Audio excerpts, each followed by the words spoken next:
Eighth standard social chapter 2 public administration. ಏನು public administration ಅಂದರೆ ನಿಮ್ಗೆ ಆಲ್ರೆಡಿ ಗೊತ್ತು. ಪಬ್ಲಿಕ್ ಅಂದರೆ ಏನು, ಜನಗಳು ಅಂತ. ಅಡ್ಮಿನಿಸ್ಟ್ರೇಷನ್ ಅಂತ ಹೇಳಿದ್ರೆ ರೂಲ್ ಮಾಡೋದು ಅಥವಾ ಏನು ಡೇ ಟು ಡೇ ಏನೇನು ಆಗ್ತಾ ಇದೆ ಅದನ್ನು ನೋಡ್ಕೊಳ್ಳೋ ಅಂಥದ್ದು, ಅಡ್ಮಿನಿಸ್ಟ್ರ್ ಮಾಡೋವಂಥದ್ದು. ಓಕೆ, ನಾವು ಕಮಿಂಗ್ ಟು ದಿ ಆಬ್ಜೆಕ್ಟಿವ್ಸ್ ಅಂದರೆ ಏನು ಕಲಿತೀರಾ ಈ ಲೆಸನಲ್ಲಿ. Importance of public administration and meaning. Public administration ಏನಕ್ಕೆ ತುಂಬ ಇಂಪಾರ್ಟೆಂಟ್ ಆಗಿದೆ ಮತ್ತು ಅದು ಮೀನಿಂಗ್ ಏನು ಪಬ್ಲಿಕ್ ಅಡ್ಮಿನಿಸ್ಟ್ರೇಷನ್ಗೆ ಅದು ನೋಡ್ತೀರಾ. ಸ್ಕೋಪ್ ಆಫ್ ಪಬ್ಲಿಕ್ ಅಡ್ಮಿನಿಸ್ಟ್ರೇಷನ್, ಎಲ್ಲೆಲ್ಲಿ ಯೂಸ್ ಆಗುತ್ತೆ, ಏನೇನಕ್ಕೆ ಉಪಯೋಗ ಆಗುತ್ತೆ. Next meaning of recruitment and it's methods. ಯಾವ ರೀತಿ ರಿಕ್ರೂಟ್ ಮಾಡ್ಕೊಳ್ತಾರೆ ಅಂದರೆ ಕೆಲಸಕ್ಕೆ ಯಾವ ಥರ ತೊಗೊಳ್ತಾರೆ ಅದು ಮತ್ತು ಅದ್ರ ಮೆಥಡ್ಸ್ ನೋಡ್ತೀವಿ. ಮತ್ತು ಟ್ರೈನಿಂಗ್ ಅಂದರೆ ಏನು ಮತ್ತು ಅದ್ರ methods. Union public service commission, UPSC ಅಂತ ಎಕ್ಸಾಮ್ಸ್ ಎಲ್ಲ ಬರೀತಿರಲ್ಲ ಈಗ, IAS IPS ಅಂತ, ಅದ್ರ ಬಗ್ಗೆ ಕೂಡ ನೋಡೋಣ. ಕರ್ನಾಟಕ ಪಬ್ಲಿಕ್ ಸರ್ವಿಸ್ ಕಮಿಷನ್ ಅಂದರೆ KAS KPS ಅಂತೆಲ್ಲ ಕರ್ನಾಟಕ ಎಕ್ಸಾಮ್ಸ್ ಎಲ್ಲ ಬರುತ್ತಲ್ಲ, ಅದ್ರ ಬಗ್ಗೆ ನೋಡೋಣ. ಸೆಂಟ್ರಲ್ ಗವರ್ನಮೆಂಟ್ ಸೆಕ್ರೆಟೇರಿಯೇಟ್ ಅಂದರೆ ಸೆಕ್ರೆಟೇರಿಯೇಟ್ ಅಂತ ಬರುತ್ತೆ, ಅದ್ರ ಬಗ್ಗೆ ಸೆಂಟ್ರಲ್ ಮತ್ತು ಗೌರ್ಮೆಂಟ್ ಅದ್ರ ಬಗ್ಗೆ ನೋಡೋಣ. Next law and order. Okay, ಇಷ್ಟು ಬಗ್ಗೆ ನೀವು ಈ ಚಾಪ್ಟರಲ್ಲಿ ಕಲ್ತಿರ್ತೀರ. Public administration. It has become more important as the modern society is undergoing complex and swift changes. ನೋಡಿರಿ, ಈಗ ಸೊಸೈಟಿ ಎಲ್ಲ ಬಂದು ತುಂಬ ಬೇಗ ಚೇಂಜಸ್ ಆಗೋಗುತ್ತೆ. ಈಗ ಯಾವ ರೀತಿ ಅಂತ ಹೇಳಿದ್ರೆ, ಮೊನ್ನೆ ಒಂದು ರೂಲ್ಸ್ ಇರುತ್ತೆ, ಈಗ ಕೊರೋನಾಗೂ ಮೊದಲು ಒಂದು ಟೈಪ್ ರೂಲ್ಸ್ ಇರುತ್ತೆ. ಬಸ್ಸಲ್ಲಿ ಓಡಾಡುವಾಗ ಎಷ್ಟು ಜನ ಬೇಕಾದರೂ ಕೂತ್ಕೊಳ್ಬೋದು. ಆದರೆ ಈಗ ಕೊರೋನಾ ಆಗಿದ ತಕ್ಷಣ ಏನಾಯಿತು, ತುಂಬ ಚೇಂಜಸ್ ಆಯಿತು. 2 ಸೀಟ್ ಬಿಟ್ಟು ಒಬ್ಬೊಬ್ಬರು ಕೂತ್ಕೊಳ್ಬೇಕು ಅಂತ. ಈ ಥರ ತುಂಬ ಚೇಂಜಸ್ ಆಗ್ತಾಯಿದೆ. ಬರೀ ಇದೇ ಸಿಚುವೇಷನ್ ಅಲ್ಲ, ಎಲ್ಲ ಸಿಚುವೇಷನಲ್ಲಿ ಕೂಡ. The contribution of public administration to society is increasing day by day. ನೋಡಿ, ಸೊಸೈಟಿಗೆ ಈ ಪಬ್ಲಿಕ್ ಅಡ್ಮಿನಿಸ್ಟ್ರೇಷನಿಂದ ತುಂಬ ಹೆಲ್ಪ್ ಆಗ್ತಾ ಇದೆ. ಸೊಸೈಟಿ ಕಂಟಿನ್ಯೂ ಆಗೋಕ್ಕೆ ಅಥವಾ ಸೊಸೈಟಿ ನಡೆಯೋದಕ್ಕೆ ಪಬ್ಲಿಕ್ ಅಡ್ಮಿನಿಸ್ಟ್ರೇಷನ್ ತುಂಬ ಹೆಲ್ಪ್ ಮಾಡ್ತಾ ಇದೆ. Hence public administration place N important role in the farming of human society as A Civic society. ಇದರಿಂದ ಪಬ್ಲಿಕ್ ಅಡ್ಮಿನಿಸ್ಟ್ರೇಷನ್ ಏನು ಮಾಡ್ತಾ ಇದೆ, ಈ ಹ್ಯೂಮನ್ಸ್ ಇರೋಂಥ ಸೊಸೈಟಿ ಏನಿದೆ, ಜನಗಳಿರೋಂಥ ಪಬ್ಲಿಕ್ ಸೊಸೈಟಿ ಏನಿದೆ, ಇದನ್ನು ಸಿವಿಕ್ ಸೊಸೈಟಿಯಾಗಿ ಫಾರ್ಮ್ ಮಾಡೋದಕ್ಕೆ ತುಂಬ ಹೆಲ್ಪ್ ಮಾಡ್ತಾ ಇದೆ. This type of administrative experiments are as old as human society. ಈ ರೀತಿ ಪಬ್ಲಿಕ್ ಅಡ್ಮಿನಿಸ್ಟ್ರೇಟಿವ್ ಎಕ್ಸ್ಪೆರಿಮೆಂಟ್ಸ್ ಏನಿದೆ, ಇದು ಹ್ಯೂಮನ್ ಸೊಸೈಟಿ ಸ್ಟಾರ್ಟ್ ಆದಾಗ ಏನಿತ್ತು ಅದು ಅವಾಗಿಂದ ಕೂಡ ಇದೆ. ಅಂದರೆ ಹಳೆ ಕಾಲದಲ್ಲಿ ಕಾಡು ಮನುಷ್ಯರು ಏನು ಒಂದು ಸೊಸೈಟಿ ಥರ, ಒಂದು ಟ್ರೈಬ್ ಥರ ಫಾರ್ಮ್ ಮಾಡ್ಕೊಂಡಿದ್ರು, ಅಲ್ಲಿಂದ ಕೂಡ ನಡ್ಕೊಂಬಂದಿದೆ. Public administration as a subject evolved in United States of America, USA. ನೋಡಿ, ಪಬ್ಲಿಕ್ ಅಡ್ಮಿನಿಸ್ಟ್ರೇಷನ್ ಅಂತ ಒಂದು ಸಬ್ಜೆಕ್ಟ್ ಥರ, ಈಗ ಯಾವ ರೀತಿ ಬಯಾಲಜಿ ಇರ್ಬೋದು, ಹಿಸ್ಟ್ರಿ ಇರ್ಬೋದು, ಆ ಥರ ತೊಗೊಳ್ತೀವಿ, ಆ ಟೈಪು ಇದನ್ನೇ ಒಂದು ಸಬ್ಜೆಕ್ಟ್ ಥರ USA ಟ್ರೀಟ್ ಮಾಡೋಕ್ಕೆ ಸ್ಟಾರ್ಟ್ ಮಾಡಿದ್ರು.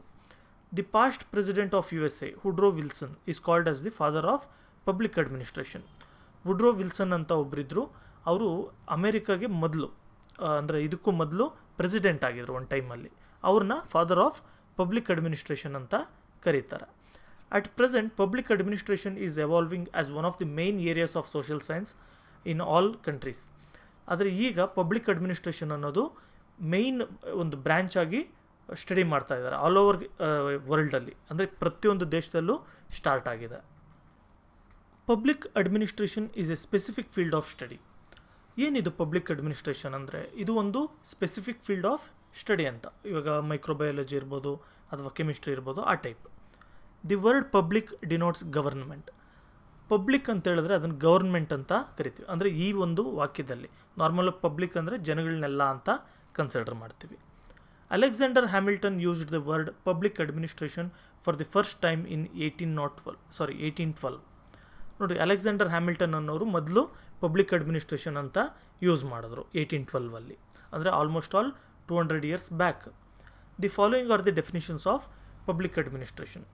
ನೋಡಿ, ನಾವು ಎಲ್ಲ ಸೋಷಿಯಲ್ ಸೈನ್ಸ್ ಬ್ರಾಂಚಸಲ್ಲಿ ಅಥವಾ ಅದ್ರ ಚಾಪ್ಟರ್ಸಲ್ಲಿ, ಎಕನಾಮಿಕ್ಸಲ್ಲಿ, ಮತ್ತೊಂದರಲ್ಲಿ ಪ್ರತಿಯೊಂದರಲ್ಲೂ ನೋಡುತ್ತಾರ ಅವ್ರದ್ದೇ ಆದಂಥ ಓನ್ ಡೆಫಿನಿಷನ್ಸ್ ಇರುತ್ತೆ. ನೋಡಿ, ವುಡ್ರೋ ವಿಲ್ಸನ್ ಪ್ರಕಾರ ಏನು ಪಬ್ಲಿಕ್ ಅಡ್ಮಿನಿಸ್ಟ್ರೇಷನ್ ಅಂದರೆ, the holistic and orderly implementation of law in public administration.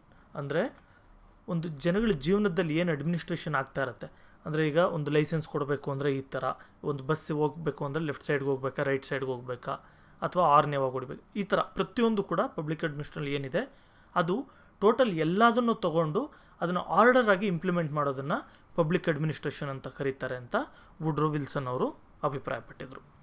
According to Pfiffner, the consolidation of community initiatives and implementing public policies is public administration. Pfiffner ಅನ್ನೋರು ಏನು ಹೇಳಿದ್ರು, community initiatives ಏನಿದೆ ಅಂದರೆ okay for example ಒಂದು ದೇವಸ್ಥಾನ ಇರ್ಬೋದು ಅಥವಾ ಒಂದು ಪಾರ್ಕ್ ಇರ್ಬೋದು, ಇನ್ನೊಂದಿರ್ಬೋದು, ಈ ಥರ ಏನೇನೋ ಅವರು ನೋಡಿ ಪಾರ್ಕೆಲ್ಲ ಬಂದು ಮೊದಲು ಜನಗಳು ಮೇಂಟೈನ್ ಮಾಡ್ತಾಯಿದ್ರು, ಈಗ ಅದೆಲ್ಲ ಗವರ್ನಮೆಂಟ್ ಅವರು ಮೇಂಟೈನ್ ಮಾಡ್ತಾರೆ, ಅದಕ್ಕೆ ಅದು ಪಬ್ಲಿಕ್ ಅಡ್ಮಿನಿಸ್ಟ್ರೇಷನ್ಗೆ ಬಂದಿದೆ.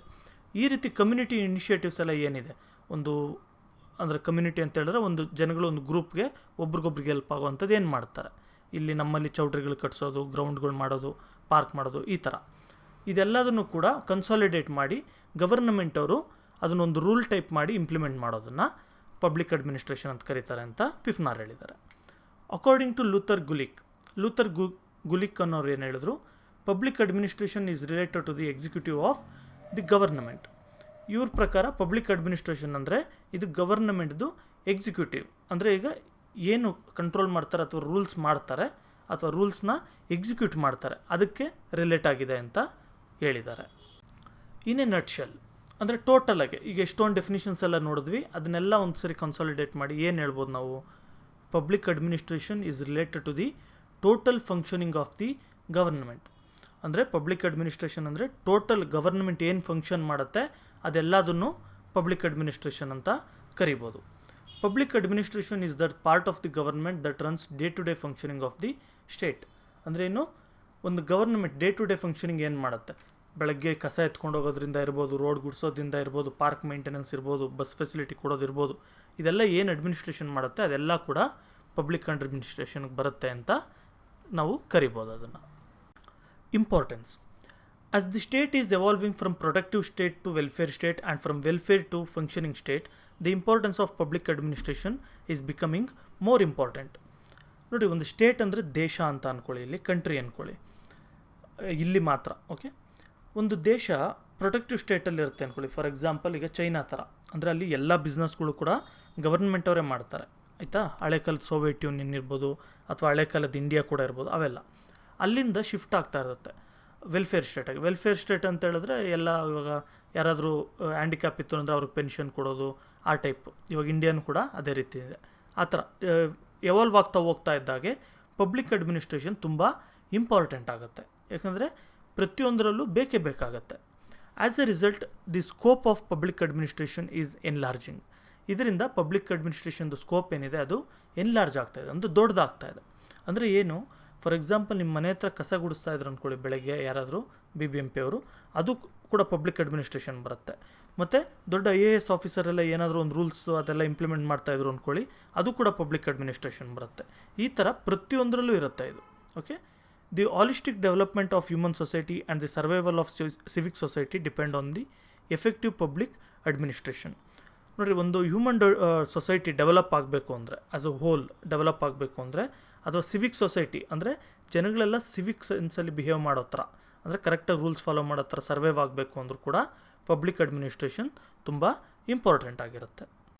The life of human beings depends on public administration. ನೋಡಿರಿ, ಈಗೆಲ್ಲ ಫುಲ್ಲು ದೇಶಗಳೆಲ್ಲ ಫುಲ್ ಡೆವಲಪ್ ಆಗಿರೋದ್ರಿಂದ ಒಂದು ವ್ಯಕ್ತಿಯ ಜೀವನ ಕೂಡ, ಲೈಫ್ ಸೈಕಲ್ ಕೂಡ ಈ ಪಬ್ಲಿಕ್ ಅಡ್ಮಿನಿಸ್ಟ್ರೇಷನ್ ಮೇಲೇ ಡಿಪೆಂಡ್ ಆಗುತ್ತೆ. It is the heart of A state, ಅಂದರೆ ಒಂದು ದೇಶದ ಹಾರ್ಟ್ ಲೆಕ್ಕ ಆಗುತ್ತೆ ಪಬ್ಲಿಕ್ ಅಡ್ಮಿನಿಸ್ಟ್ರೇಷನ್. ಅಂದರೆ ಇದು ಪಬ್ಲಿಕ್ ಅಡ್ಮಿನಿಸ್ಟ್ರೇಷನ್ ಕೆಲಸ ಮಾಡ್ತಾ ಇದ್ರೇ ದೇಶ ಕೆಲಸ ಮಾಡೋದು, ಅದೇ ರೀತಿ ಒಂದು ಹಾರ್ಟ್ ಕೆಲಸ ಮಾಡ್ತಾ ಇದ್ರೇ ನಮ್ಮ ಬಾಡಿ ಕೆಲಸ ಮಾಡೋದು, ಆ ಥರ. There is no state without public administration. Public administration ಇಲ್ಲದೆ ಯಾವ ಸ್ಟೇಟ್ ಕೂಡ ಅಥವಾ ಯಾವ ದೇಶ ಕೂಡ ಇರೋಕ್ಕಾಗೋದಿಲ್ಲ. Hence modern state is called as administrative state. ಅದಕ್ಕೆ ಈಗ ಪ್ರೆಸೆಂಟ್ ಡೇ ಸ್ಟೇಟ್ ಏನಿದೆ ಅಥವಾ ದೇಶಗಳೇನಿದೆ ಇದೆಲ್ಲದನ್ನು ಕೂಡ ಅಡ್ಮಿನಿಸ್ಟ್ರೇಟಿವ್ ಸ್ಟೇಟ್ ಅಂತ ಕರಿತೀವಿ. The following can explain the importance of public administration. ಈಗ ಪಬ್ಲಿಕ್ ಅಡ್ಮಿನಿಸ್ಟ್ರೇಷನ್ ಏನೇನಕ್ಕೆ ಇಂಪಾರ್ಟೆನ್ಸ್ ಅಂತ ಕೆಲವು ಪಾಯಿಂಟ್ಸ್ ಕೊಟ್ಟಿದ್ದಾರೆ, ಒಂದೊಂದೇ ನೋಡ್ತಾ ಹೋಗೋಣ. Public administration is the pillar of the government. ಏನಕ್ಕೆ ಈ ಥರ ಪಬ್ಲಿಕ್ ಅಡ್ಮಿನಿಸ್ಟ್ರೇಷನ್ ಅನ್ನೋದು ಗವರ್ನಮೆಂಟ್ನ ಒಂದು ಪಿಲ್ಲರ್ ಇದ್ದಾಗೆ. ಈಗ ಪಿಲ್ಲರ್ ಇಲ್ಲದೆ ಮನೆ ಇರೋಕ್ಕಾಗುತ್ತಾ? ಇಲ್ಲ. ಅದೇ ರೀತಿ A state can be in existence without legislature and judiciary. ನೋಡಿ, ಒಂದು ದೇಶ ಏನಾದರೂ ಇತ್ತು ಅಂದರೆ ಅಲ್ಲಲ್ಲಿ ಲೆಜಿಸ್ಲೇಚರ್ ಇಲ್ಲ ಅಂದರೆ ಫಾರ್ ಎಕ್ಸಾಂಪಲ್ ಇವಾಗ ಯಾವುದು ರೂಲ್ಸ್ ಮಾಡೋರು ಯಾರೂ ಇಲ್ಲ, MLA MPಗಳಿಲ್ಲ ಅಂದರೂ ಕೂಡ ದೇಶ ಇರುತ್ತೆ. ಮತ್ತು ಜುಡಿಷಿಯರಿ ಜಡ್ಜ್ಗಳಿಲ್ಲ ಅಂದರೂ ಕೂಡ ದೇಶ ಇರುತ್ತೆ. ಆದರೆ but without on executive government cannot exist.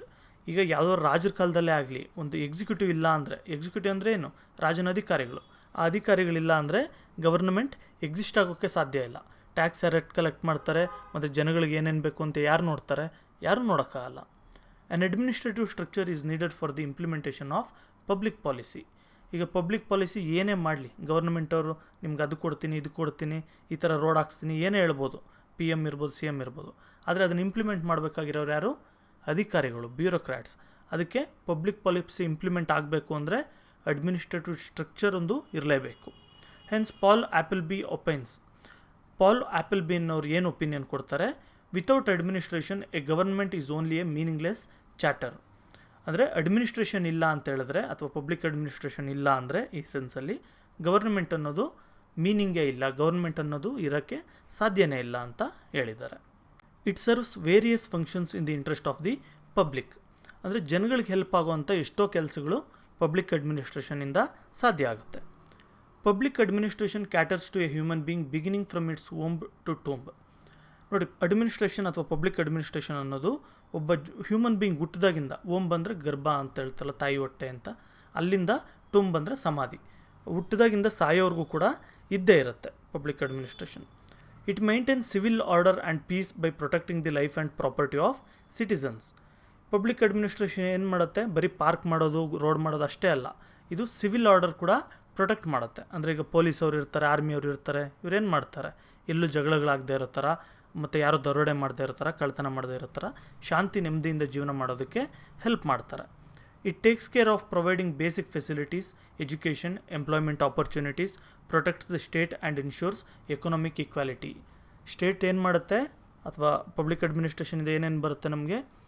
Basic facilities ನೋಡ್ತಾರೆ, ಅಂದರೆ ಊಟ, ಬಟ್ಟೆ ಅದೆಲ್ಲ ಇದೆಯಾ ನೋಡ್ತಾರೆ. ಇಲ್ಲ ಅಂದರೆ ನಮಗೆ ಊಟ ಕೊಡ್ತಾರೆ, ರೇಷನ್ ಅಕ್ಕಿ ಎಲ್ಲ ಕೊಡೋದು ಅದಕ್ಕೇ. ನೆಕ್ಸ್ಟ್ ಎಜುಕೇಷನ್ ಇರ್ಬೋದು, ಎಂಪ್ಲಾಯ್ಮೆಂಟ್ ಆಪರ್ಚುನಿಟೀಸ್ ಇರ್ಬೋದು, ಮತ್ತು ಅದು ಒಂದು ದೇಶದ ಎಕಾನಮಿನೂ ಕೂಡ ಪ್ರೊಟೆಕ್ಟ್ ಮಾಡುತ್ತೆ ಇದು. ಮತ್ತು ಎಷ್ಟೊಂದು ಬೇರೆ ಬೇರೆ ಸರ್ವಿಸಸ್ಗಳು ಕೂಡ ಕೊಡುತ್ತೆ. ಈಗ ಒಂದು ಎಲೆಕ್ಟ್ರಿಸಿಟಿ ಬಿಲ್ ಇರ್ಬೋದು, ವಾಟರ್ ಬಿಲ್ ಇರ್ಬೋದು, ಈ ಥರ ಒಂದು ನಿಮ್ಗೆ ಎಲೆಕ್ಟ್ರಿಸಿಟಿ ಸಪ್ಲೈ ಮಾಡೋದು, ವಾಟರ್ ಸಪ್ಲೈ ಮಾಡೋದು, ಇದೆಲ್ಲ ಕೂಡ ಮಾಡ್ತಾರೆ. Implementation of law and policies ಅಂದರೆ ಲಾ ಆ್ಯಂಡ್ ಆರ್ಡರ್ ಏನಾದರೂ ಇತ್ತಂದರೆ ಅದನ್ನು ಇಂಪ್ಲಿಮೆಂಟ್ ಮಾಡೋದು ಮತ್ತು ಪಾಲಿಸೀಸ್ನ ಇಂಪ್ಲಿಮೆಂಟ್ ಮಾಡೋದು. Public administration regulates the activities of people by implementing loss and policies. ಅಂದರೆ ಈಗ ಈಚೆ ಇಷ್ಟು ಜನ ಹೋಗಬಾರ್ದು ಅದೆಲ್ಲ ಇದೆಯಲ್ಲ, ಈಗ ಕೊರೋನಾ ಟೈಮಲ್ಲೂ ಈ ಥರದ್ದನ್ನೆಲ್ಲ ಕೂಡ ರೆಗ್ಯುಲೇಟ್ ಮಾಡ್ತಾರೆ. If the public administration does not function well, the policies remain only on paper. Public administration ಕರೆಕ್ಟಾಗಿ ಆಗಿಲ್ಲ ಅಂತೇಳಿದ್ರೆ, ಇವಾಗ ಮಾಸ್ಕ್ ಹಾಕ್ಕೊಂಡು ಓಡಾಡ್ರಿ ಅಂತ ಅಂದ್ಬಿಟ್ಟು ರೂಲ್ ಮಾಡಿದ್ದಾರೆ. ಆದರೆ ಅಡ್ಮಿನಿಸ್ಟ್ರೇಷನ್ ಕರೆಕ್ಟಾಗಿಲ್ಲ ಅಂತ ಹೇಳಿದ್ರೆ ಏನು ಮಾಡ್ತೀವಿ? ಮಾಸ್ಕ್ನ ಹಾಕ್ಕೊಳ್ತೀವಿ ಅಂತ ಬರೀ ಪೇಪರ್ ಮಾತ್ರ ಇರುತ್ತೆ, ರೂಲ್ಸಲ್ಲಿ ಮಾತ್ರ ಇರುತ್ತೆ, ಆದರೆ ಹಾಗೆ ಓಡಾಡ್ತಾ ಇರ್ತೀವಿ. ಅದೇ ರೀತಿ ನಾವು ಝೀಬ್ರಾ ಕ್ರಾಸಿಂಗಲ್ಲೇ ರೋಡ್ ಕ್ರಾಸ್ ಮಾಡಬೇಕು ಅಂತ ಪೇಪರಲ್ಲಿದೆ, ಆದರೆ ಝೀಬ್ರಾ ಕ್ರಾಸಿಂಗು ಕಾಣಲ್ಲ, ನಾವು ಅದ್ರ ಮೇಲೆ ಕ್ರಾಸು ಮಾಡಲ್ಲ, ಆ ಟೈಪ್ ಆಗೋಗುತ್ತೆ.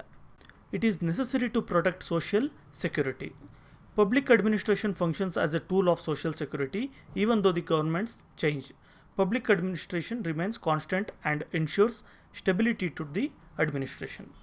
ನೋಡಿ, ಪಬ್ಲಿಕ್ ಅಡ್ಮಿನಿಸ್ಟ್ರೇಷನ್ ಏನು ಮಾಡುತ್ತೆ ಅಂತ ಹೇಳಿದ್ರೆ, ಈಗ ಫಾರ್ ಎಕ್ಸಾಂಪಲ್ ಇವಾಗ BJP ಗೌರ್ಮೆಂಟ್ ಇದೆ, ಕರ್ನಾಟಕದಲ್ಲೂ ಕೂಡ ಇದೆ ಮತ್ತು ಸೆಂಟ್ರಲ್ ಕೂಡ ಇದೆ. ಈ ಪಬ್ಲಿಕ್ ಅಡ್ಮಿನಿಸ್ಟ್ರೇಷನ್ ಸ್ಟ್ರಾಂಗ್ ಇಲ್ಲ, ಕರೆಕ್ಟಾಗಿಲ್ಲ ಅಂದರೆ ಏನಾಗುತ್ತೆ? ಒನ್ಸ್ BJP ಅವರೆಲ್ಲ ಅಧಿಕಾರ ಬಿಟ್ಬಿಟ್ಟು ಕಾಂಗ್ರೆಸ್ ಅವ್ರು ಬಂದಿದ ತಕ್ಷಣ ಏನಾಗ್ಬಿಡುತ್ತೆ? ಫುಲ್ ಅನಾರ್ಕಿ ಕ್ರಿಯೇಟ್ ಆಗಿಬಿಡುತ್ತೆ. ಫುಲ್ ಗಲಾಟೆಗಳಾಗೋದು, ಮತ್ತು ಯಾರು ಕೇಳದೇ ಇರೋದು, ಈ ಥರ ಎಲ್ಲ ಕ್ರಿಯೇಟ್ ಆಗುತ್ತೆ. ಆದರೆ ಪಬ್ಲಿಕ್ ಅಡ್ಮಿನಿಸ್ಟ್ರೇಷನ್ ಚೆನ್ನಾಗಿರೋದ್ರಿಂದ ಇದು ಕಾನ್ಸ್ಟೆಂಟಾಗಿರುತ್ತೆ, ಯಾರೇ ಬರಲಿ ಯಾರೇ ಹೋಗಲಿ ರೂಲ್ಸ್ ಮಾತ್ರ ಅದೇ ಥರ ನಡೆಯುತ್ತೆ.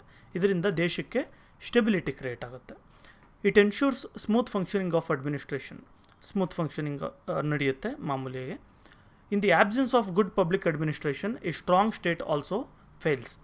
ಕರೆಕ್ಟಾಗಿ ಪಬ್ಲಿಕ್ ಅಡ್ಮಿನಿಸ್ಟ್ರೇಷನ್ ಇಲ್ಲ ಅಂದರೆ, ಪಬ್ಲಿಕ್ ಅಡ್ಮಿನಿಸ್ಟ್ರೇಷನ್ ಕರೆಕ್ಟಾಗಿ ನಡೀತಾ ಇಲ್ಲ ಅಂದರೆ, ಆವಾಗ ಎಷ್ಟೇ ಸ್ಟ್ರಾಂಗ್ ಇರಲಿ ಸ್ಟೇಟ್, ಅದು ಫೇಲ್ ಆಗಿಬಿಡುತ್ತೆ. The destruction of ancient Roman empire is the good example for this. ಈಗ ಹಳೆ ಕಾಲದಲ್ಲಿ ನಾನು ಹೇಳಿದ್ನಲ್ಲ ರೋಮನ್ ಎಂಪೈರ್ ಎಲ್ಲ ಇತ್ತು ಅಂತ, ಆ ರೋಮನ್ ಎಂಪೈರ್ ಹಾಳಾಗಿದ್ದಕ್ಕೂ ಕೂಡ ಇದೇ ಒಂದು ಕಾರಣ, ಕರೆಕ್ಟಾಗಿ ಪಬ್ಲಿಕ್ ಅಡ್ಮಿನಿಸ್ಟ್ರೇಷನ್ ಇರಲಿಲ್ಲ, ಯಾರಿಗೆ ಹೆಂಗೆ ಬೇಕೋ ಅವರು ರೂಲ್ ಮಾಡ್ಕೊತಿದ್ರು. ಆದ್ದರಿಂದ public administration ensures utility and harmony in society by solving the problems of the society. ನೋಡಿ, ಪಬ್ಲಿಕ್ ಅಡ್ಮಿನಿಸ್ಟ್ರೇಷನ್ ಏನು ಮಾಡುತ್ತೆ? ಸೊಸೈಟಿಯಲ್ಲಿ ಜನಗಳಿಗೆ ಏನೇನು ಪ್ರಾಬ್ಲಮ್ಸ್ ಇರುತ್ತೆ ಅದನ್ನು ಒನ್ ಬೈ ಒನ್ ಸಾಲ್ವ್ ಮಾಡ್ಕೊಂಡು ಬರುತ್ತೆ. ಇದರಿಂದ ಜನಗಳಲ್ಲಿ ನೀನು ಎಲ್ಲ ಒಂದೇ ಅಂತ ಫೀಲಿಂಗು ಕ್ರಿಯೇಟ್ ಆಗುತ್ತೆ. Supports legislature and executive. Public administration AIDS the implementation of policies formed by the legislature. Public administration ಏನು ಮಾಡುತ್ತೆ? ಯಾವ್ಯಾವ ಪಾಲಿಸೀಸ್ ಮಾಡ್ತಾರೆ ಲೆಜಿಸ್ಲೇಚರ್ ಅವರು ಅಂದರೆ MLAs MPs ಎಲ್ಲ ಅದನ್ನು ಇಂಪ್ಲಿಮೆಂಟ್ ಮಾಡ್ತಾರೆ. It also provides inputs in the form of statistics and suggestions for the formulation of policies by the government. ಬರೀ ಇವರು ಅವ್ರು ಹೇಳಿದ ರೂಲ್ಸ್ನ ಮಾತ್ರ ಇಂಪ್ಲಿಮೆಂಟ್ ಮಾಡೋದು ಮಾತ್ರ ಅಲ್ಲ, ಇವರು ಅವ್ರಿಗೆ ಸಜೆಷನ್ಸ್ ಕೂಡ ಕೊಡ್ತಾರೆ. ಮತ್ತು ಅವಾಗ ಸೆನ್ಸಸ್ ಎಲ್ಲ ಮಾಡಿಬಿಟ್ಟು ರಿಪೋರ್ಟ್ಸ್ ಸಬ್ಮಿಟ್ ಮಾಡ್ತಾರೆ. ಈ ಥರ ಒಂದು ಪ್ರಾಬ್ಲಮ್ ಇದೆ, ಇದನ್ನು ಈ ಥರ ನೀವು ಸಾಲ್ವ್ ಮಾಡಿರಿ, ನಮ್ಮ ಇನ್ಪುಟ್ಸ್ ಈ ಥರ ಇದೆ, ನೀವೊಂದು ಡಿಸಿಷನ್ ತೊಗೊಳ್ಳಿ ಅಂತ. Thus, public administration performs major role not only in the implementation of the public policy but also in its planning. ಇದರಿಂದ ಪಬ್ಲಿಕ್ ಅಡ್ಮಿನಿಸ್ಟ್ರೇಷನ್ ಅನ್ನೋದು ಬರೀ ಯಾರೋ ಒಂದು ಪಾಲಿಸಿನ ಇವರು ಇಂಪ್ಲಿಮೆಂಟ್ ಮಾಡೋದು ಅಷ್ಟೇ ಅಲ್ಲ, ಇವರು ಪಾಲಿಸಿ ಮೇಕಿಂಗಲ್ಲಿ ಮತ್ತು ಪಾಲಿಸಿ ಪ್ಲ್ಯಾನಿಂಗಲ್ಲಿ ಕೂಡ ಇವರು ಇನ್ವಾಲ್ವ್ ಆಗಿರ್ತಾರೆ. Scope. There is disagreement among the thinkers with regard to the scope of public administration. ಅಂದರೆ ಪಬ್ಲಿಕ್ ಅಡ್ಮಿನಿಸ್ಟ್ರೇಷನ್ನು ಯಾವ್ಯಾವ ಫೀಲ್ಡಲ್ಲಿ ಉಪಯೋಗಿಸ್ಬೋದು, ಯಾವ್ಯಾವ ಸಿಚುವೇಷನಲ್ಲಿ ಇರುತ್ತೆ, ಅಥವಾ ಅದ್ರದ್ದು ಡಿಫಿನಿಷನ್ ಇರ್ಬೋದು, ಇದ್ರ ಬಗ್ಗೆ ಥಿಂಕರ್ಸಲ್ಲೇ ಸ್ವಲ್ಪ ಡಿಸಗ್ರಿಮೆಂಟ್ ಕೂಡ ಇದೆ. ಎಲ್ಲರೂ ಹೇಳಿದ್ದು ಒಪ್ಪಲ್ಲ. Experts like Woodrow Wilson and LD white argue that public administration as A wide scope. Woodrow Wilson ಮತ್ತು LD ವೈಟ್ ಏನು ಹೇಳ್ತಾರೆ ಅಂದರೆ ಪಬ್ಲಿಕ್ ಅಡ್ಮಿನಿಸ್ಟ್ರೇಷನ್ಗೆ ತುಂಬ ವೈಡ್ ಸ್ಕೋಪ್ ಇದೆ, ಅಂದರೆ ಇದು ಪ್ರತಿಯೊಂದು ಫೀಲ್ಡಲ್ಲೂ ಕೂಡ ಹೆಲ್ಪ್ ಆಗುತ್ತೆ ಅಂತ. According to them public administration includes all the 3 pillars of the administration. ಇವ್ರ ಪ್ರಕಾರ 3 pillars ಏನು ಕರಿತೀವಿ ನಾವು ಅಡ್ಮಿನಿಸ್ಟ್ರೇಷನಲ್ಲಿ, ಲೆಜಿಸ್ಲೇಚರ್, ಜುಡಿಷರಿ ಮತ್ತು ಎಕ್ಸಿಕ್ಯೂಟಿವ್, ಇವೆಲ್ಲದರಲ್ಲೂ ಕೂಡ ಇದು ಇನ್ಕ್ಲೂಡ್ ಆಗಿರುತ್ತೆ ಅಂತಾರೆ. According to Luther Gulick and Simon public administration as a narrow scope. ಆದರೆ ಲೂಥರ್ ಗುಲಿಕ್ ಮತ್ತು ಸೈಮನ್ ಪ್ರಕಾರ ಪಬ್ಲಿಕ್ ಅಡ್ಮಿನಿಸ್ಟ್ರೇಷನ್ಗೆ ಅಷ್ಟು ಸ್ಕೋಪ್ ಇಲ್ಲ ಅಂತಾರೆ, ಅಂದರೆ ಚಿಕ್ಕ ಒಂದು ಸಿಚುವೇಷನ್ಸಲ್ಲಿ ಮಾತ್ರ ಯೂಸ್ ಮಾಡ್ಬೋದು ಅಂತ. According to them public administration scope is limited to the executive activities of the government. ಇವ್ರ ಪ್ರಕಾರ ನೋಡಿ, ಮೇಲೆ ಹೇಳಿದವರು LD ವೈಟ್ ಪ್ರಕಾರ ಲೆಜಿಸ್ಲೇಚರ್, ಜುಡಿಷರಿ, ಎಕ್ಸಿಕ್ಯೂಟಿವ್ ಎಲ್ಲ ಕಡೆನೂ ಪಬ್ಲಿಕ್ ಅಡ್ಮಿನಿಸ್ಟ್ರೇಷನ್ ಸ್ಟಡೀಸು ಯೂಸ್ ಆಗುತ್ತೆ ಅಂತಾರೆ. ಆದರೆ ಸೈಮನ್ ಮತ್ತು ಲೂಥರ್ ಗುಲಿಕ್ ಪ್ರಕಾರ ಇದು ಬರೀ ಎಕ್ಸಿಕ್ಯೂಟಿವ್ ಆ್ಯಕ್ಟಿವಿಟೀಸಲ್ಲಿ ಮಾತ್ರ ಯೂಸ್ ಆಗುತ್ತೆ ಅಂತ ಹೇಳ್ತಾರೆ. POSD CORB ಪರ್ಸ್ಪೆಕ್ಟಿವ್, ಇದು ಶಾರ್ಟ್ ಫಾರ್ಮಲ್ಲಿ ಒಂದೊಂದರಿಂದ ಒಂದೊಂದು ಲೆಟರ್ ತೊಗೊಂಡು ಮಾಡಿರೋದು. ಏನೇನು ಅಂತ ಹೇಳ್ತಾ ಹೋಗ್ತೀನಿ. P ಫಾರ್ ಪ್ಲ್ಯಾನಿಂಗ್ ಅಂತ. Planning any agenda that the government machinery seeks to implement by working on the methods of implementation. ಅಂದರೆ ಏನು, ಈಗ ಗವರ್ನಮೆಂಟ್ ಯಾರಾದರೂ ಒಂದು ಇಂಪ್ಲಿಮೆಂಟ್ ಮಾಡಬೇಕು, ಯಾವುದಾದ್ರು ಒಂದು ಪಾಲಿಸಿನ ಅಂದ್ಕೊಳ್ಳಿ, ಅದಕ್ಕೆ ಪ್ಲ್ಯಾನಿಂಗ್ ಕೂಡ ಮಾಡಬೇಕು, ಅದು ಕೂಡ ಪಬ್ಲಿಕ್ ಅಡ್ಮಿನಿಸ್ಟ್ರೇಷನಲ್ಲೇ ಇರುತ್ತೆ. Next organisation. Forming various departments and structures like division, sub division and other administrative structures and interesting roles and responsibilities for each of the achievements of desired goals. ಅಂದರೆ ಆರ್ಗನೈಸೇಷನಲ್ ಸ್ಟ್ರಕ್ಚರ್ ಕ್ರಿಯೇಟ್ ಮಾಡೋದು.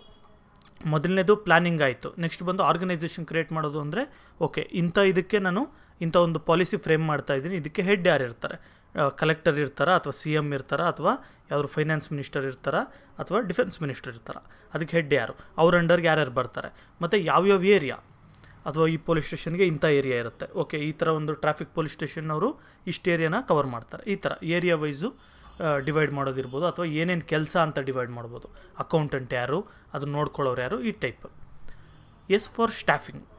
Recruiting and training the needed staff. Staffing ಅಂತ ಹೇಳಿದ್ರೆ ಸ್ಟಾಫ್ಸ್ನ recruit ಮಾಡ್ಕೊಳ್ಳೋದು ಮತ್ತು ಅವ್ರಿಗೆ training ಕೊಡುವಂಥದ್ದು. It also includes the framing the rules and regulations of civil service. ಮತ್ತು ಈ ಸಿವಿಲ್ ಸರ್ವಿಸ್ಗೆ ಏನೇನು ರೂಲ್ಸ್ ಇರುತ್ತೆ, ರೆಗ್ಯುಲೇಷನ್ಸ್ ಇರುತ್ತೆ, ಅದನ್ನು ಇನ್ಕ್ಲೂಡ್ ಮಾಡೋದು ಅಥವಾ ರೂಲ್ಸ್ನ ಫ್ರೇಮ್ ಮಾಡೋದು ಕೂಡ ಇದರಲ್ಲೇ ಬರುತ್ತೆ. D comes as direction. Providing direction and orders to the various departments. ಈಗ ಓಕೆ, ಇದೆಲ್ಲ ಪ್ಲ್ಯಾನಿಂಗ್ ಎಲ್ಲ ಮಾಡಿದ್ರು, ಆರ್ಗನೈಸ್ ಮಾಡಿದ್ರು, ಸ್ಟಾಫ್ ಮಾಡಿದ್ರು, ಏನಕ್ಕೋಸ್ಕರ ಮಾಡ್ತಾಯಿದ್ದಾರೆ, ಡೈರೆಕ್ಷನ್ ಯಾವ ಕಡೆ, ಓಕೆ ಯಾವ ಡೈರೆಕ್ಷನ್ ತೊಗೊಳ್ತಾರೆ, ಜನಗಳಿಗೆ ಹೆಲ್ಪ್ ಆಗಬೇಕು ಅಂತ. ಓಕೆ, ಈಗ ಕೊರೋನಾದಲ್ಲೂ ಕೂಡ ಎಷ್ಟೊಂದು ಆರ್ಗನೈಸ್ ಮಾಡಿದಾರಲ್ವ ಗೌರ್ಮೆಂಟ್ ಅವರು, ಈ ಥರ ಒಂದು ಮಿನಿಸ್ಟರ್ ಇಂಥ ಒಂದು ಏರಿಯಾಗೆ ಇಂಥ ಮಿನಿಸ್ಟರ್ ಇರ್ತಾರೆ, ಇವರು ಅದನ್ನೆಲ್ಲ ಇನ್ಚಾರ್ಜ್ ನೋಡ್ಕೊಳ್ತಾರೆ. ಈ ಥರ ಹೆಲ್ತ್ ಮಿನಿಸ್ಟರ್ ಇವರು ಕೊರೋನಾದ ಇದೆಲ್ಲ ಕೂಡ ಹ್ಯಾಂಡಲ್ ಮಾಡ್ತಾರೆ ಅಂತ. ಆ ಟೈಪ್ ಏನಕ್ಕೆ ಮಾಡ್ತಾರೆ ಅವರು, ಯಾವ ಡೈರೆಕ್ಷನ್ ಕಡೆಗೆ ಕೊರೋನಾನ ಕಮ್ಮಿ ಮಾಡಬೇಕು ಅಂತ. ಅದೇ ರೀತಿ ಬೇರೆ ಯಾವುದಾದ್ರು ಪಾಲಿಸಿ ಇತ್ತು ಅಂದರೆ ಅದ್ರ ಕಡೆಗೆ, ಆ ಡೈರೆಕ್ಷನ್ ಕಡೆಗೆ ಎಲ್ಲ ಕೆಲಸಗಳು, ಎಲ್ಲ ಡಿಪಾರ್ಟ್ಮೆಂಟ್ಗಳು ಫೋಕಸ್ ಆಗುತ್ತೆ, ಮೇಯ್ನಾಗಿ ಜನಗಳಿಗೆ ಹೆಲ್ಪ್ ಆಗುವಂಥ ಕಡೆ. ನೆಕ್ಸ್ಟ್ ಬಂದು ಕೋಆರ್ಡಿನೇಷನ್ ಅಂತ.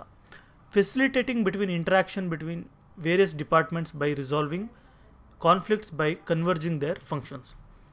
ನೋಡಿ, ಎಷ್ಟೊಂದು ಡಿಪಾರ್ಟ್ಮೆಂಟ್ಸ್ ಇರುತ್ತೆ. ಈಗ ಒಂದು ಗೌರ್ಮೆಂಟ್ ಅಂದ್ಕೊಳ್ಳಿ, ಸ್ಟೇಟ್ ಗೌರ್ಮೆಂಟ್, ಅದರಲ್ಲಿ ಫಿನಾನ್ಸ್ ಡಿಪಾರ್ಟ್ಮೆಂಟ್ ಇರುತ್ತೆ, ಮತ್ತು ಹೋಮ್ ಡಿಪಾರ್ಟ್ಮೆಂಟ್ ಇರುತ್ತೆ, ಮತ್ತು ಎಜುಕೇಷನ್ ಡಿಪಾರ್ಟ್ಮೆಂಟ್, ಈ ಥರ ಸುಮಾರು ಡಿಪಾರ್ಟ್ಮೆಂಟ್ಸ್ ಇರುತ್ತೆ. ಈಗ ಯಾವುದಾದ್ರೂ ಒಂದು ಕೆಲಸಕ್ಕೆ ಇವ್ರ ಹೆಲ್ಪು ಬೇಕಾಗತ್ತೆ. ಈಗ ಎಜುಕೇಷನ್ ಡಿಪಾರ್ಟ್ಮೆಂಟ್ದು ಮತ್ತು ಹೆಲ್ತ್ ಡಿಪಾರ್ಟ್ಮೆಂಟ್ ಇಬ್ಬರದು ಕೆಲಸಗಳು ಯಾವುದೋ ಒಂದು ಪಾಲಿಸಿಗೆ ಬೇಕಾಗತ್ತೆ. ಆಗ ಏನು ಮಾಡ್ತಾರೆ, ಎರಡೂ ಕಡೆಯವರು ಕೂಡ ಕೂತ್ಕೊಂಡು ಕೋಆರ್ಡಿನೇಟ್ ಮಾಡ್ಕೊಳ್ತಾರೆ. ಓಕೆ, ಇದನ್ನು ನಾನು ಮಾಡ್ತೀನಿ, ಇದನ್ನು ನೀವು ಮಾಡಿರಿ ಅಂತ. ಅದು ನೆಕ್ಸ್ಟು ರಿಪೋರ್ಟಿಂಗ್ ಅಂತ. Reporting by the officials to the senior officers on the functions of various departments. ಅಂದರೆ ರಿಪೋರ್ಟ್ಸ್ ಕೊಡೋದು. ಓಕೆ, ಇಂಥ ಒಂದು ಹೆಲ್ತ್ ಡಿಪಾರ್ಟ್ಮೆಂಟ್ ಏನು ಮಾಡ್ತಾ ಇದೆ ಅದ್ರ ಬಗ್ಗೆ ರಿಪೋರ್ಟ್ ರೆಡಿ ಮಾಡ್ತಾರೆ. ಇಂತಿಂಥ ಕೆಲಸಗಳಾಗಿದೆ, ಇಂತಿಂಥದ್ದು ಪೆಂಡಿಂಗ್ ಇದೆ, ಅದೆಲ್ಲ ಕೂಡ ಸೀನಿಯರ್ ಅಫಿಷಿಯಲ್ಸ್ಗೆ ರಿಪೋರ್ಟ್ ಮಾಡೋವಂಥದ್ದು. Submitting reports to the legislature by conducting research, documentation and investigation. ಬರೀ ಏನಾಗಿದೆ ಅಂತ ಮಾತ್ರ ಅಲ್ಲ, ಏನಾಗ್ಬೋದು ಮತ್ತು ಏನೇನು ನಡಿಬೋದು ಇದೆಲ್ಲ ಕೂಡ ಪ್ಲ್ಯಾನ್ ಮಾಡಿ ಅದರದ್ದು ರಿಪೋರ್ಟ್ಸ್ ಕೂಡ ಸಬ್ಮಿಟ್ ಮಾಡ್ತಾರೆ. ಬಡ್ಜೆಟಿಂಗ್ ಅಂದರೆ ದುಡ್ಡು ಕಾಸು ಯಾವುದಕ್ಕೆ ಎಷ್ಟು ಹೋಗಬೇಕು ಅಂತ. Managing the financial planning, expenses and income, calculation and auditing.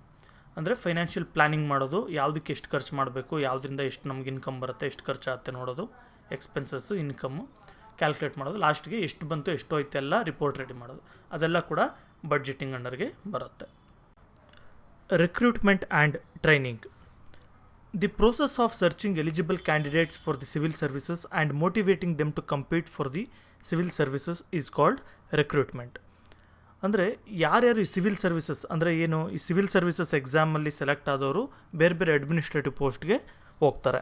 ಅಂದರೆ ಅಡ್ಮಿನಿಸ್ಟ್ರೇಷನ್, ಈಗ ತಹಸೀಲ್ದಾರ್ ಇರ್ಬೋದು, ಡಿಸ್ಟ್ರಿಕ್ಟ್ ಕಲೆಕ್ಟರ್ ಇರ್ಬೋದು, ಈ ಟೈಪ್. ಈ ಥರ ಪೋಸ್ಟಿಗೆ ಜಾಯ್ನ್ ಆಗೋದಕ್ಕೆ ಯಾರ್ಯಾರು ಎಲಿಜಿಬಲ್ ಇದ್ದಾರೆ ಕ್ಯಾಂಡಿಡೇಟ್ಸ್, ಅಂದರೆ ಯಾರ್ಯಾರಿಗೆ ಆ ಟ್ಯಾಲೆಂಟ್ ಇದೆ ಅಂಥವ್ರನ್ನ ಗುರುತಿಸಿ ಅವ್ರನ್ನ ಸಿವಿಲ್ ಸರ್ವಿಸ್ ಎಕ್ಸಾಮ್ಸ್ ಎಲ್ಲ ಬರೆಸಿ ಅದರಲ್ಲಿ ಸೆಲೆಕ್ಷನ್ ಆಗೋ ಪ್ರೋಸೆಸ್ಗೆ ಇನ್ವಾಲ್ವ್ ಮಾಡೋದು, ಮೋಟಿವೇಟ್ ಮಾಡೋದು. ಆ ಪ್ರೋಸೆಸ್ನ ನಾವು ರಿಕ್ರೂಟ್ಮೆಂಟ್ ಅಂತ ಕರಿತೀವಿ. An efficient administration is based on efficient recruitment process.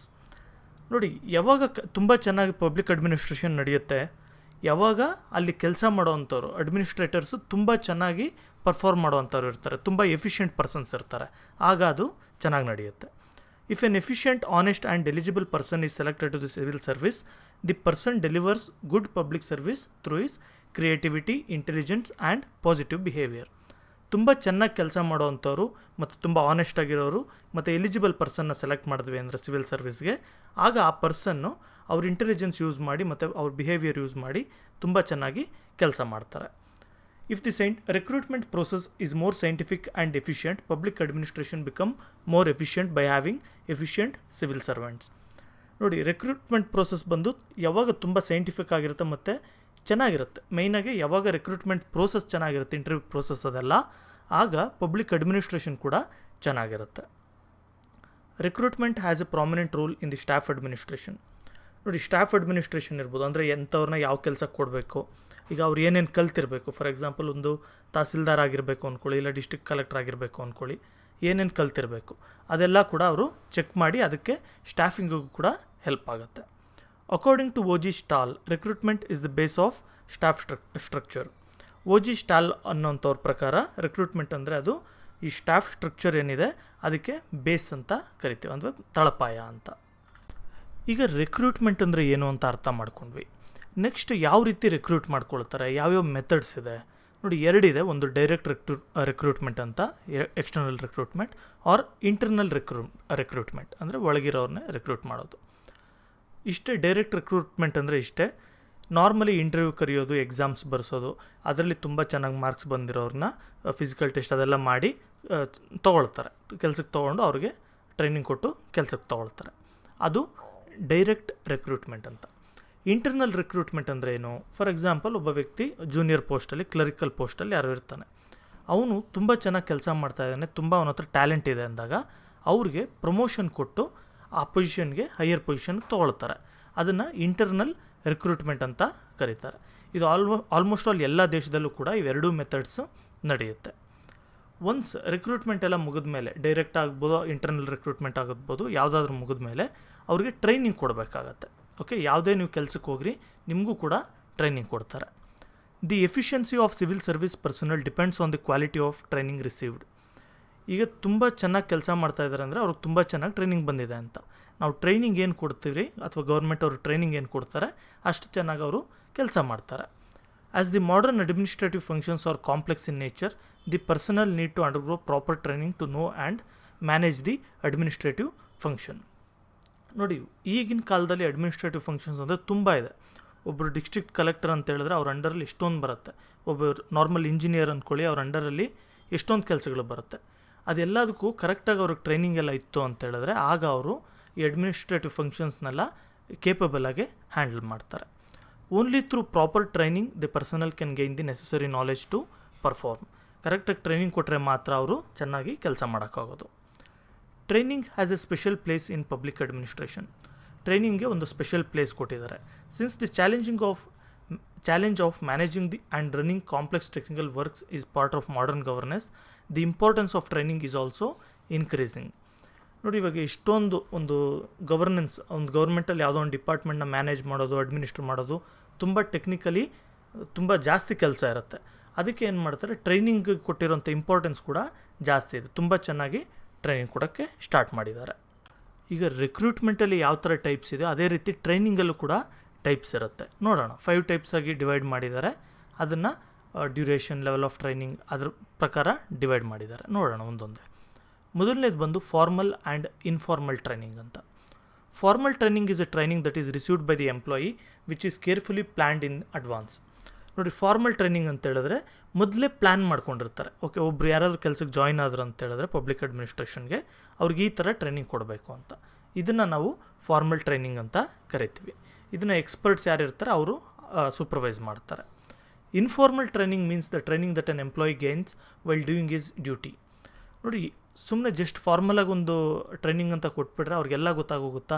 ಇಲ್ಲ, ಎಕ್ಸ್ಪೀರಿಯನ್ಸ್ ಬೇಕಾಗತ್ತೆ. ಅಂದರೆ ಏನು, ಒಂದು 3 ಮಂತ್ಸ್ 6 ಮಂತ್ಸ್ ಅವರು ಒಂದು ಕಡೆ ಕೆಲಸ ಮಾಡ್ತಾ ಇದ್ದಾಗ ಆ ಕೆಲಸ ಮಾಡ್ತಾ ಅವ್ರಿಗೆ ಒಂದು ಸ್ವಲ್ಪ ಅರ್ಥ ಆಗಕ್ಕೆ ಹೋಗುತ್ತೆ. ಅದನ್ನು ನಾವು ಇನ್ಫಾರ್ಮಲ್ ಟ್ರೈನಿಂಗ್ ಅಂತ ಕರಿತೀವಿ. An employee receives this training during his day to day execution of his duties. Daily ಕೆಲಸ ಮಾಡ್ತಾ ಅದು ಗೊತ್ತಾಗುತ್ತೆ. Pre service and post beginning of service training. ನೋಡಿ, ಪ್ರೀ ಸರ್ವಿಸ್ ಟ್ರೈನಿಂಗ್ ಅಂತ ಹೇಳಿದ್ರೆ ಫ್ಯೂಚರ್ ಎಂಪ್ಲಾಯೀಸ್ ಯಾರಿರ್ತಾರೆ ಸಿವಿಲ್ ಸರ್ವಿಸಸ್ಗೆ ಅವ್ರಿಗೆ ಕೊಡೋವಂಥದ್ದು.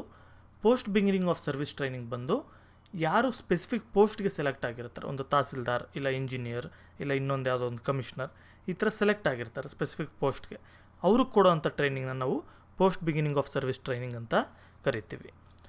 ನೆಕ್ಸ್ಟ್ ಬಂದು short term and long term training. ಹೆಸರಲ್ಲೇ ಇರೋ ಥರ ಶಾರ್ಟ್ ಟರ್ಮ್ ಟ್ರೈನಿಂಗ್ ಅಂತ ಹೇಳಿದ್ರೆ 4 to 6 weeks ಡ್ಯೂರೇಷನ್, ಅಂದರೆ 1 ತಿಂಗಳು 1.5 ತಿಂಗಳು ಟ್ರೈನಿಂಗ್ ಕೊಡೋದನ್ನು ಶಾರ್ಟ್ ಟರ್ಮ್ ಟ್ರೈನಿಂಗ್ ಅಂತಾರೆ. ಫಾರ್ ಎಕ್ಸಾಂಪಲ್, ಡಾಕ್ಟರ್ ಸೆಲೆಕ್ಟ್ ಆಗಿರೋರಿಗೆ 6 week ಟ್ರೈನಿಂಗ್ನ ಕೊಡ್ತಾರೆ. ಏನಕ್ಕೆ ಬರೀ 6 week ಒಂದು ಡಾಕ್ಟ್ರಿಗೆ ಅಂತ ಅಂದ್ಕೊಬೇಡಿ.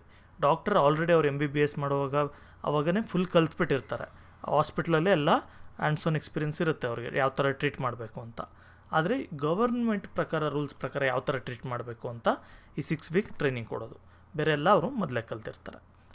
The long term training is continuous in nature and its duration would be of 1 to 2 years. Long term training ಬಂದು ಕಂಟಿನ್ಯೂಸ್ ಇನ್ ನೇಚರ್ ಇರುತ್ತೆ. ಈ ಥರ ಟ್ರೈನಿಂಗ್ನ 1 ಅಥವಾ 2 ವರ್ಷ ಎಲ್ಲ ಕೊಡ್ತಾರೆ. The training given to the candidates selected for all India services is the example for this type of training. ನೋಡಿ, all India services ಅಂದರೆ ಈಗ ಡಿಸ್ಟ್ರಿಕ್ಟ್ ಕಲೆಕ್ಟರ್ ಇರ್ಬೋದು ಅಥವಾ ಬೇರೆ ದೇಶಕ್ಕೆ ಬೇರೆ ಒಂದು ಸ್ಟೇಟಲ್ಲಿ ಇವ್ರನ್ನ ಪೋಸ್ಟ್ ಮಾಡ್ತಾರಲ್ಲ, ಅಂಥ ಕ್ಯಾಂಡಿಡೇಟ್ಸ್ಗೆಲ್ಲ 1 ವರ್ಷ 2 ವರ್ಷ ಎಲ್ಲ ಟ್ರೈನಿಂಗ್ ಕೊಡ್ತಾರೆ. Departmental and central institutes training. ಇದು ಯಾವ ಥರ ಕ್ಯಾಟಗರಿ ಮಾಡಿದ್ದಾರೆ? The training provided by specific department for the candidate selected for it is called as departmental training. ನೋಡಿ, ಫಾರ್ ಎಕ್ಸಾಂಪಲ್ ಒಂದು ಪೊಲೀಸ್ ಪರ್ಸನಲ್ ಟ್ರೈನಿಂಗ್ ಅಂದ್ಕೊಳ್ಳಿ. ಅಂದರೆ ಪೊಲೀಸವ್ರು ಇರ್ತಾರೆ, ಆ ಡಿಪಾರ್ಟ್ಮೆಂಟ್ ಅವರು ಪೊಲೀಸ್ ಡಿಪಾರ್ಟ್ಮೆಂಟ್ ಅವರು ಆ ಒಂದು ಪೊಲೀಸ್ಗಳಿಗೆ ಏನು ಸೆಲೆಕ್ಟ್ ಆಗಿದ್ದಾರೆ ಅವ್ರಿಗೆ ಟ್ರೈನಿಂಗ್ ಕೊಡ್ತಾರೆ. ಇದನ್ನು ಅವ್ರ ಡಿಪಾರ್ಟ್ಮೆಂಟ್ ಅವರು ಅವ್ರಿಗೆ ಟ್ರೈನಿಂಗ್ ಕೊಡೋದು. ಓಕೆ, ನೆಕ್ಸ್ಟ್ ಬಂದು training provided by central government institution is called central institutes training. ನೋಡಿ, ಈ ಸೆಂಟ್ರಲ್ ಗೌರ್ಮೆಂಟ್ ಅವರು ಟ್ರೈನಿಂಗ್ ಕೊಡ್ತಾರೆ, ಅಂದರೆ ಆ ಸ್ಪೆಸಿಫಿಕ್ ಡಿಪಾರ್ಟ್ಮೆಂಟ್ ಅವ್ರು ಕೊಡೋಲ್ಲ. ಈ ಪೊಲೀಸ್ ಡಿಪಾರ್ಟ್ಮೆಂಟ್ ಅಥವಾ ಹೆಲ್ತ್ ಡಿಪಾರ್ಟ್ಮೆಂಟ್ ಈ ಥರ ಡಿಪಾರ್ಟ್ಮೆಂಟ್ಸ್ ಕೊಡೋಲ್ಲ. ಡೈರೆಕ್ಟ್ ಗೌರ್ಮೆಂಟ್ ಅವರೇ ಒಂದು ಆರ್ಗನೈಸೇಷನ್ ಮಾಡಿ ಅದ್ರ ಮುಖಾಂತರ ಟ್ರೈನಿಂಗ್ ಕೊಡ್ತಾರೆ. ನೋಡಿ, ಏನಿದು? The training provided by Lal Bahadur Shastri national administrative institute in Mussoorie. ಅಂದರೆ ಅಡ್ಮಿನಿಸ್ಟ್ರೇಷನ್ಗೋಸ್ಕರ ಇಲ್ಲೊಂದು ಕಾಲೇಜ್ ಟೈಪು ಅಥವಾ ಚಿಕ್ಕದಾಗಿ ಟ್ರೈನಿಂಗ್ ಕ್ಯಾಂಪ್ ಥರ ಮಾಡಿ ಟೋಟಲ್ ಇಂಡಿಯಾದವ್ರನ್ನೆಲ್ಲ ಅಲ್ಲಿ ಕರೆಸಿ ಅಲ್ಲಿ ಟ್ರೈನಿಂಗ್ ಕೊಡ್ತಾರೆ. ಅದು skill training and background training. ಈ training aiming at increasing the skills of the personnel is called skill training.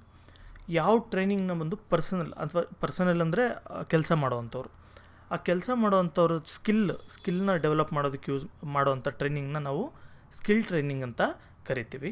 Example compulsory BA training ಎಲ್ಲ ಇರುತ್ತೆ ಹೈಸ್ಕೂಲ್ ಟೀಚರ್ಸ್ಗೆ, ಆ ಥರ. ಈ training that aims at providing general awareness is called as background training. ನೋಡಿ, ಯಾವ ಒಂದು training overall ಅವ್ರ general ಅವೇರ್ನೆಸ್ನ ಇನ್ಕ್ರೀಸ್ ಮಾಡಬೇಕು ಅಂತ ನೋಡುತ್ತೆ, ಅದನ್ನು ಬ್ಯಾಕ್ಗ್ರೌಂಡ್ ಟ್ರೈನಿಂಗ್ ಅಂತ ಕರೀತಾರೆ. Example training provided by Mysore's administrative training institute. ನೋಡಿ, ಎರಡು ಸಿಂಪಲ್ ಇಷ್ಟೇ. ಸ್ಕಿಲ್ ಟ್ರೈನಿಂಗ್ ಅಂತ ಹೇಳಿದ್ರೆ ಯಾವ್ದಾದ್ರು ಒಂದು ಪರ್ಟಿಕ್ಯುಲರ್ ಸ್ಕಿಲ್ಲಲ್ಲಿ ಟ್ರೈನಿಂಗ್ ಕೊಡ್ತಾರೆ, ಆಯಿತಾ. ಬ್ಯಾಕ್ಗ್ರೌಂಡ್ ಟ್ರೈನಿಂಗ್ ಅಂತಂದರೆ ಎಲ್ಲದರಲ್ಲೂ ಕೂಡ ಸ್ವಲ್ಪ ಟ್ರೈನಿಂಗ್ ಕೊಡ್ತಾರೆ, ಅಂದರೆ ಮ್ಯಾನೇಜರಿಯಲ್ ಟ್ರೈನಿಂಗ್ ಅಂದ್ಕೊಳ್ಳಿ, ಆ ಟೈಪ್.